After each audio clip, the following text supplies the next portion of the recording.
तुमच्या हक्काचा आवाज आजचा महाराष्ट्र। शिवसेना आमदार बच्चू कडू यांनी अमरावतीत पत्रकार परिषद घेतली। कर्जमाफीच्या मुद्द्यावरून मुख्यमंत्री देवेंद्र फडणवीस आणि उपमुख्यमंत्री एकनाथ शिंदेंचे आभार मानले।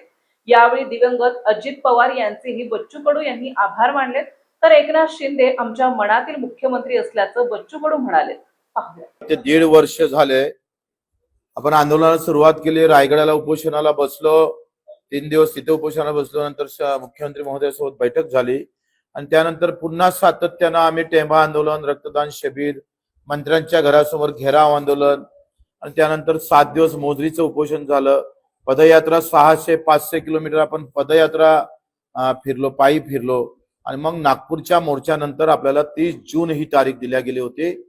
एक सातत्यानं 350-70,000 किलोमीटरच्या प्रवासानंतर आपण पाहतो नाही म्हणणाऱ्या सरकारनं हो म्हणणं सुरू केलं आणि निवड होच म्हटलं नाही तर आम्ही राजूजी शेट्टी, नवले साहेब, तुमचे वामनरावजी चटप, तुपकर आणि महादेवराव जानकर हे सगळे लोक एकत्रित होऊन त्यांनी ते 30 जूनची तारीख दिलेली होती आणि त्या 30 जूनच्या तारखेमध्ये आम्हाला आश्वासन दिलं होतं की आपण कर्जमुक्ती करू, पण पहिले समिती नेमू, समिती नेमल्यानंतर कर्जमुक्ती करणार।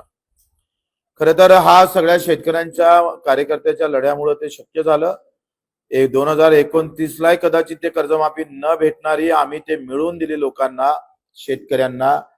आणि अशा अवस्थेत हे कर्जमाफी जाहीर केल्यानंतर काही चर्चा समाज माध्यमातून, मीडियातून आम्हाला पाहायला भेटल्या। त्यातल्या काही त्रुट्या निश्चित आहे। मी पहिले तर देवाभाऊचं, खास करून एकनाथजी शिंदे साहेबांचं, अजितदादा जरी नसले पण त्यांचं पण आभार ऋण व्यक्त करतो आणि त्यांना धन्यवाद पण देतो।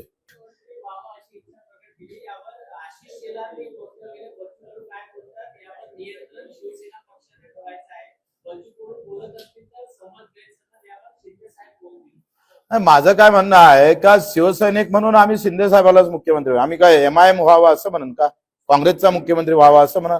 हमारे दिल में, मन में, पूरे रग रग में शिवसेना है और शिवसेना का मुख्यमंत्री बनाना है।